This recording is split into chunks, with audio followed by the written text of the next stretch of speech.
the human energy body, the subtle energy body, or just the energy body. You'll be hearing these terms frequently throughout this series. And what we are referring to is a subtle energy body that permeates your physical body and is aligned to your physical body precisely. But it is an energy copy permeating your flesh and bones, every part of you.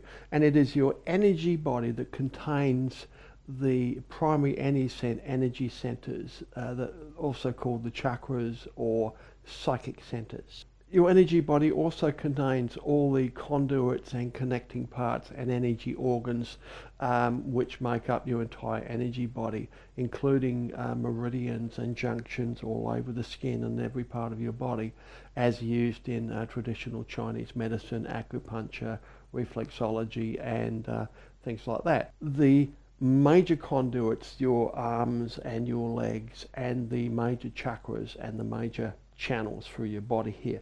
That's what we're mostly going to be working on. Now, there was something I discovered years ago I now call the body image or body image work. And this is an unusual phenomena which you will come across, as I did accidentally, if you're looking for something unusual while you're meditating and doing energy work.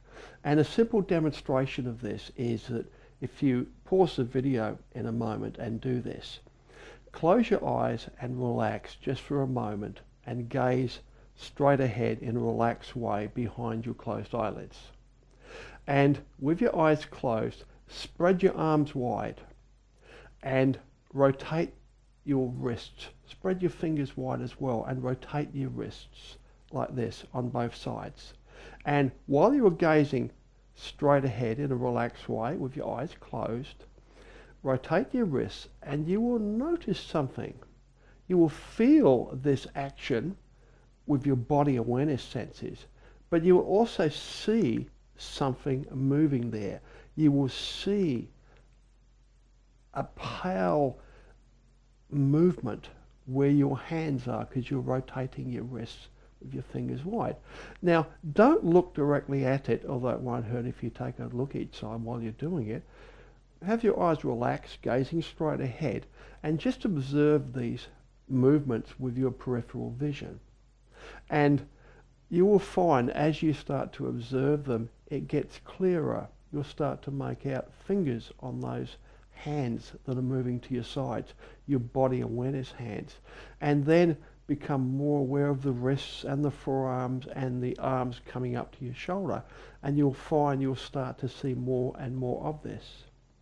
And now put your hands down and do the same thing with your feet. Put your feet out in front of you and wiggle your toes a little bit, gazing straight ahead, eyes closed. Rotate your ankles side to side, just like we did with the hands and the wrists. And be aware of movement down there, and you will see this visually. Now, while you are doing this exercise, and I suggest you do this a couple of times a day before you go to sleep at night, while you're laying there in the dark and while you're meditating, spend a couple of minutes doing this. Because what this does, you are using non-physical sight and you are gaining personal experience with clearly seeing something with your third eye, with your brow center, with your body awareness eyes. We don't really have a name for it, but it is non-physical sight. Now, this personal experience demonstrates to your higher self, which is a part of you, that you can see non-physically. And this, through personal experience, will start to expand, and you will start getting a clearer and clearer vision with this. I've been doing this for many years now. When I look at my hands out to the sides, I see the color of my skin, I see the clothing I'm wearing, I see my fingernails, the hairs on the back of my hand, every little detail of my hands I can see, and my wrists, the clothing I'm wearing, all the way up to any part of my body. Now, when you've been doing energy work, you will find, particularly stimulating your hands, you will find the view of your hands will change. If you look at your hand with your eyes closed in the near dark and you hold your hand up and look at it with your eyes closed, you will see things like feathers, big feathers coming off the tips of your fingers. It's like your fingers were made of eagle feathers or something like that. And with a little bit more stimulation, you will find a disc appears around each hand. And the more you stimulate your hands and the more energy you have flowing through you, the larger these discs become. The discs on my hands are about 8 feet across, each one. So it's quite big, and it sounds very awkward, but it's very natural. It's just they are that big. And if you move your hands around like that, you can see these huge discs moving and interacting and passing through your body and each other and the furniture around you. What this practice does for you is that it demonstrates, again, to your higher self that you have non-physical sight. You are clairvoyant. You can see the energy body. You can see into the astral dimension around you. And you will find while you are doing this practice every day, it gets stronger and stronger. And there will be moments where all of a sudden you'll find you will see the entire room around you. And it may be pitch black, you're lying in bed. But you will, without moving, you're not using your physical eyes, you will be aware of the window frame and the curtains and the fixtures and the furniture in the room around you. And if you look at your partner, if you have somebody sleeping near you, you will find you will start to see parts of their energy bodies and chakras and other things you will see with this type of sight. But now you will find in the beginning this will flare up and you'll have a brief vision of a second or 2 seconds maximum, and then it will shut off again and you'll be back to a very basic view of the energy body and the room around you. Now what is happening here is when you start to open up your third eye and you start to see into the astral dimension around you, your higher self is a little bit nervous or shy about you gaining non-physical sight in one hit. So when it starts to manifest, you turning on the third eye, it's like this giant hand moves up inside of you and shuts it off after only a second of viewing it. And you can feel this movement. It's like in your stomach and up through your chest, you'll feel this slightly dizzy, like a falling sensation, a movement in your body awareness, which coincides with a manifestation of sight, of clairvoyance. You start to see a vision or the room around you very clearly, and then this movement occurs within you and it stops, it shuts off that sight. So what we do to encourage your higher self to allow this psychic ability, this non-physical sight, is we use affirmations. And affirmations are done if you are in an altered state and deeply relaxed, you can say them clearly in your mind. Or if you're awake enough, say them verbally. They're more powerful if you say them aloud. But do whatever fits the situation, silently or aloud. And say things like, I am clairvoyant. Statements, firm statements. I see into the astral dimension. I am clairvoyant. My brow center is awake. My third eye opens. I am clairvoyant. I see into the astral dimension. I see auras. I see chakras. I see the human energy body. Like that. Anything visual, short, firm statements which let your higher self know that you are clairvoyant already, right now. Not that you're going to be clairvoyant or that you were, but right now you already are clairvoyant. And you're demonstrating this through personal experience by actually seeing glimpses of your hands and feet and other parts of your body on the energy level. You're actually peeking into the astral dimension energy, on the energy level around you. Now what this does, this progressively, incrementally gets you used to, through personal experience, non-physical sight and clairvoyance, which leads you to looking into the greater reality around you, the astral dimension around you. And this is absolutely necessary, golden experience here, because raising Kundalini is to step firmly into the greater reality. I discovered the internet in the early 1990s, and I quickly started hanging out in news groups relating to astral projection, lucid dreaming and things like that. My interests. And in those days it was a text-based internet, not graphical today, and a news group is very much like a forum is today. I started answering questions on these news groups and commenting on people's issues and that. And it quickly became very clear that I knew what I was talking about. I'm a veteran astral projector at this time with thousands of astral projections under my belt. And I was helping people in answering their questions, solving their problems. So I pretty quickly started getting an enormous amount of email, 100 emails a day. And it became a full-time job keeping up with them. Now, trying to be efficient, I wrote a series of articles to answer the most commonly asked questions. It's like a FAQ, a frequently asked questions thing, but I wrote them in article style and tutorial style because a lot of the questions involved how do I do this and how do I do that. Now, that quickly became a series of articles I called the Treatise on Astral Projection. And that was 100 odd pages in 8 parts. And it was very, very popular. Now, during this process, and I had a lot of involvement with the public, I was approached by 2 men who had been blind since birth, who were astral projectors.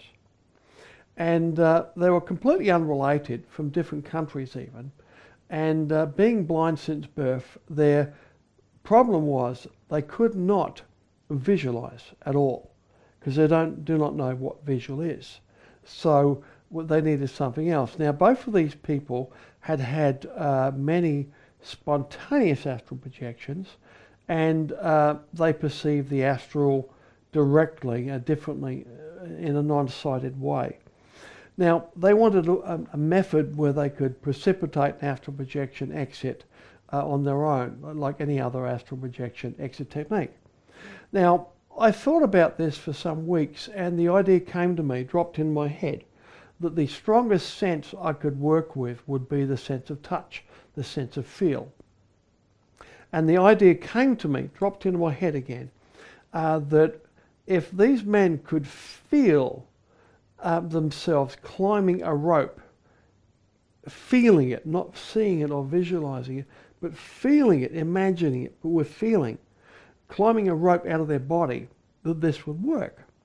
And the idea was sound, and I dived into my bedroom that evening, couldn't wait to try it out. So I dived into my bedroom, laid down, and did some deep breathing and, clearing my mind and, deeply relaxing myself. And within a few minutes only, faster than I've ever done before, once I felt mildly settled, I started feeling myself climbing a rope. Without physically moving, I'd reach up and feel myself climbing a strong rope out of my body. Now, the instant I started doing that, I started feeling very strong pull on my body, and I started feeling astral projection exit symptoms. Whole body vibrations, rapid heartbeat, falling sensation, and I felt myself coming loose out of my body. The symptoms I'm very familiar with. And so I continued that and pulled harder on the rope, and within seconds I was out of my body, in the room around me, in the real time zone, in my real room, not in the astral planes. And it was like, wow, amazing. Dive back in my body again, and yet all the memories there. And I did it again and again and again, over and over again. In and out of my body, climbed the rope, buzzed out of my body, and I'm in the astral again. Now, it was so easy. It was the most powerful astral projection technique I've ever used, as opposed to like visualizing, feeling yourself existing several feet above yourself, floating above your body, which is a lot more difficult. Trying to perceive that new spatial coordinates is very, very difficult. Works, but it's difficult and it takes longer. This new method was a lot faster. And as a little by and by here, while I'm out of my body, I decided to move through the wall next to me and move into the kitchen beyond and check out what's going in the house. Now, there's a painting on my wall that used to belong to my father, an autumn sort of coloured scenes. And when I went through the wall, I walked through the painting, and there's a bit of moonlight coming through the wall, illuminating the painting a little bit. And I instantly shifted into an astral realm, which was the painting. It was generated by the painting. There was a very large, heavy-duty wooden fence and a gate beside me, and I moved through that, and there was a big barn to my left and a man and a dog standing there, and to my right there was water. I could see a large body of water there, and I backed out of that and got back in my body again, and I did it a couple of times before I realised what it was. And this is what I base my virtual reality projection method upon, which is another story. After publishing the rope astral projection method on the internet for a few months, which was very, very popular, we had a lot of feedback from that, worked well. I was meditating one evening by the fire, as I love to do for a few hours a day. And the idea just hit me, just dropped into my head again, that I logically thought, well, as we have major chakras here, we should have secondary ones. The logical place to look for them, the first place I will look, will be in the joints of the body. Now, I know the feet are very important for reflexology, for acupuncture and that. So I think, okay, the big toes I know are very important in that area. So the big toe area and the joints in the big toes should, be a good place to start. So I started working on my left big toe. Now keep in mind, I hadn't discovered body awareness tactile imaging at this time, so I kind of visualized myself down there and felt that way and best I could. I was stumbling around a bit, and I could feel the toe, and I sort of wiggled a bit and rubbed it on the floor. Then I started moving my point of body awareness, my focus point of body awareness, backwards and forwards through my toe. And I felt some very strong sensations start up. It started buzzing and prickling and feeling heavy and thick, very noticeable. And I thought, wow, what's happening here? So I started exploring the joints and stirring the big joint where it joins the foot, and various other actions down there. And these sensations got stronger and stronger. And I felt to myself, wow, I've got something, I've discovered something here. And it's like really exciting. So I moved to my other toes, and they were even stronger. My foot was like really uncomfortable. The sensations were that strong. I thought, wow, can I tolerate this? It's verging on pain. And then I shifted to my right foot and played around with that, and then my legs, and then my arms and hands and other parts of my body. I'm just doodling with my energy body here. But I started to realize what I was doing. The beginning of the idea of focusing my point of body awareness and moving that point of body awareness through the body is what causes the stimulation, which is very, very strong. Now, after a couple of hours of doing this, I went into my office, which is also my bedroom, sat in my recliner, and I'm sitting there thinking about this because I was really excited. I knew I'd discovered something big. I mean, I'd never found or read about or known about any energy work method that was so effective and so strong. And it just blew me away, and I'm thinking, wow, have I discovered something? Is this really important? But the evidence was irrefutable. This was huge. And while I'm thinking about this, and I've got a lamp beside me which I could read by, there was a flash of light and like a feeling of concussion, like someone's dropped something heavy on the floor beside me. And a man appeared in my room, very, very clearly, illuminated beautifully. Full-size man, a dark-skinned man in a large orange robe, a thick-set man. He had a full-size orange robe going to the floor and a big afro hairstyle, and he's dark-skinned. And I couldn't hear his actual words, but I could feel his mind. And, it was very unmistakable what he meant and what he was saying. And what he said was, he took a step towards me and he says, now you've got it, what are you going to do with it, Robert? And I'm going, in denial in my head here, no. In the back of my mind, it's no, years of work, developing this system into a usable energy work system. And I thought, I'm busy enough as it is now. He said, come on, Robert, now you've got it. What are you going to do with it? And I thought, okay, I'll do it. And he smiled and he looked at me and says, yeah. And then he vanished. And I had no idea who this man was, but it was really exciting. I'm used to phenomena and spirits, so it didn't startle me. It's quite a normal thing for me to see spirits. And so the next morning, over tea and toast with my mother, I'm telling her about what happened. And she said, oh, after I described the man, she said, I think I might know. What are you talking about? I said, what? Now, my mother had hundreds and hundreds of books, and she tipped out a few boxes, and she busily rummaging through her piles of books, and she found this little book, and it had a full colour picture on the front there, held it up to me. Is that him? And I said, that's the man who was in my room last night. She said, that's Sathya Sai Baba, a famous Indian mystic guru type person. And I said, wow, what's he doing in my bedroom? And I don't know. To this day, I don't know. I mean, obviously, I wasn't a follower of his beforehand. And afterwards, I did some investigations and I read through the little book, couple of books my mother had on him. But, I mean, never made any connection there. And to this day, I don't really know why. I mean, there was a powerful connection there. But at this time, I was completely unknown. I was like exploratory stages in my work and nobody ever heard of me. But now, when my work is becoming more and more globally accepted, it kind of makes a bit of sense because this visitation greatly encouraged me. I mean, I don't think I would have gone the hard yards and done the work I did, which was feeling myself through my physical body, my energy body, 1 millimeter, 1,000th of an inch at a time, pushing this, tweaking that, feeling through the joints, what does this do? And, after an enormous amount of work on that, I've learned a lot about the human energy body and chakras by feeling them and by doing them and by using them. And particularly, beyond activating the chakras up to raising my Kundalini many, many times. Because once you understand the energy body and you start, working out how it works and you get a feeling for that, you think, yeah, I can raise energy to my base chakra. I can pump that chakra full of energy until it strobes and activates the Kundalini.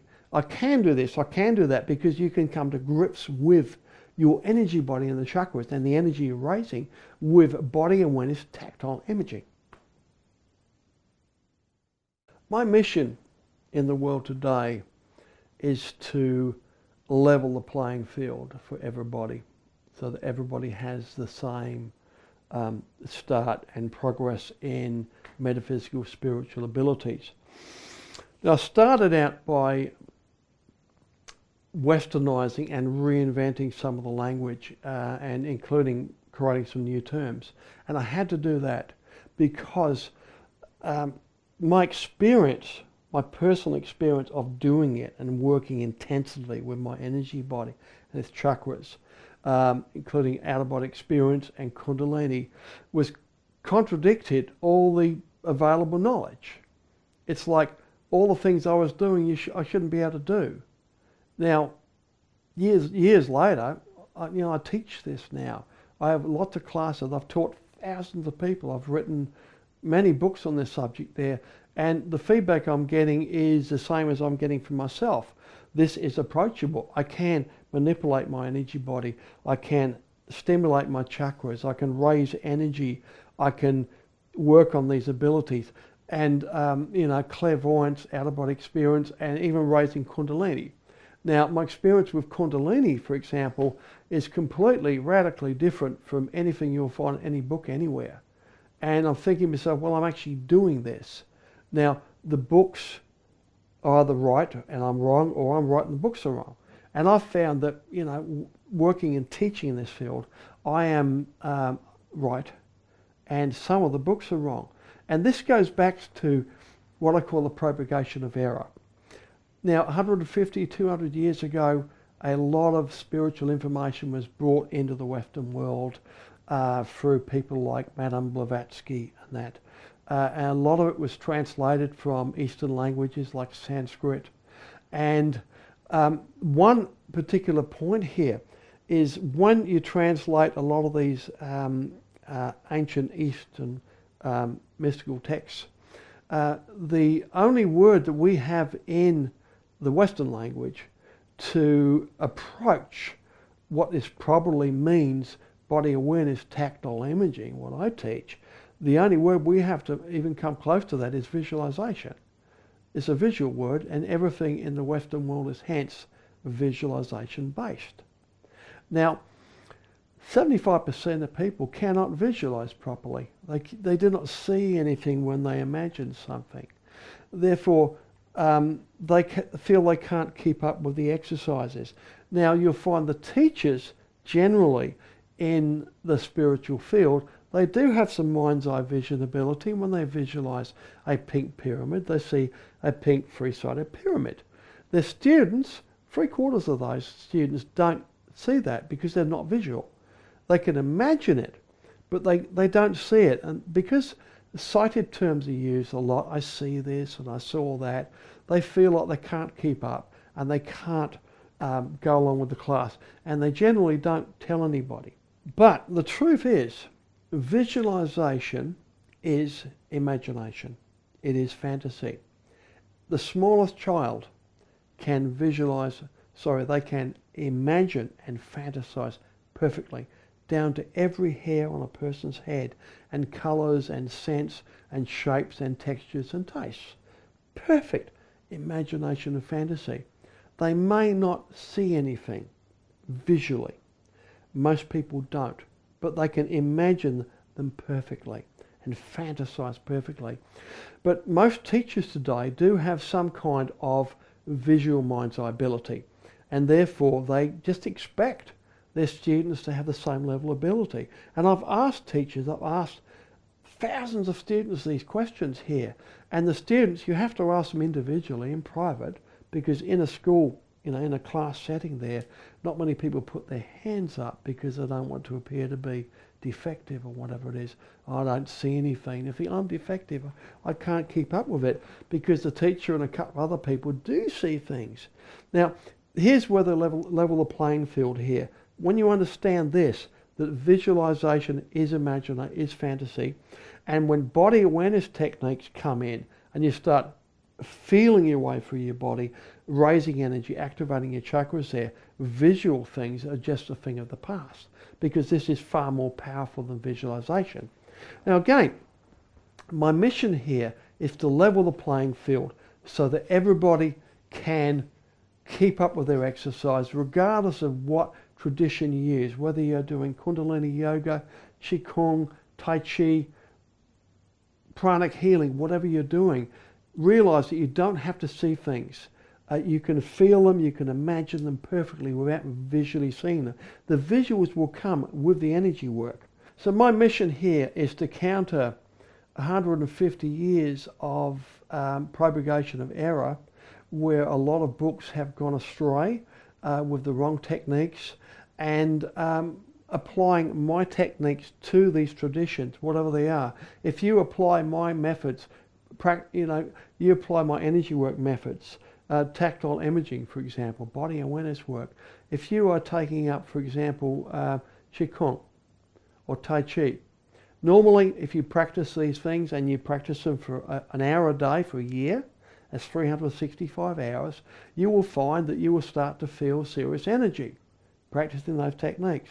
You spend 1 hour learning my system, and then you go to your first class in Qigong, and you will find you will feel major energy in your first class, and your instructors won't be able to work out why you're feeling it so quickly, because you've learned the missing link, which is body awareness, tactile imaging.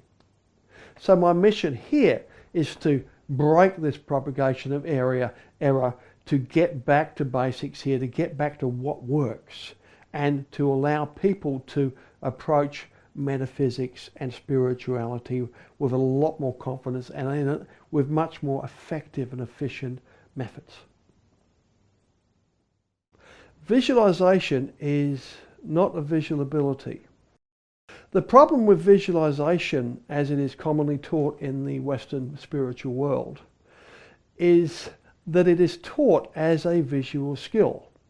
People expect when they're doing visualizations that they have to actually see what they're visualizing in their mind's eye, behind their closed eyelids.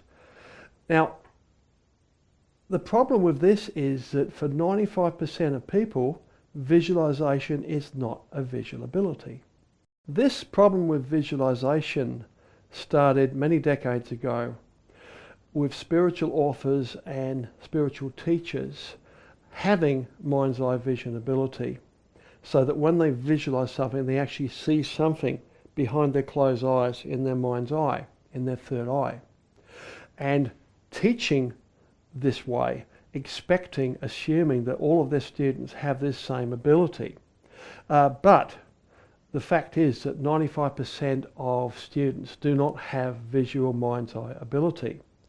And therefore, when the teachings are given, the visualizations are given in cited terms, using words like I saw this and I see this, and people think they're expected to see something, they often feel defective, they feel they can't keep up, and it causes them a lot of problems, and it delays significantly their spiritual development.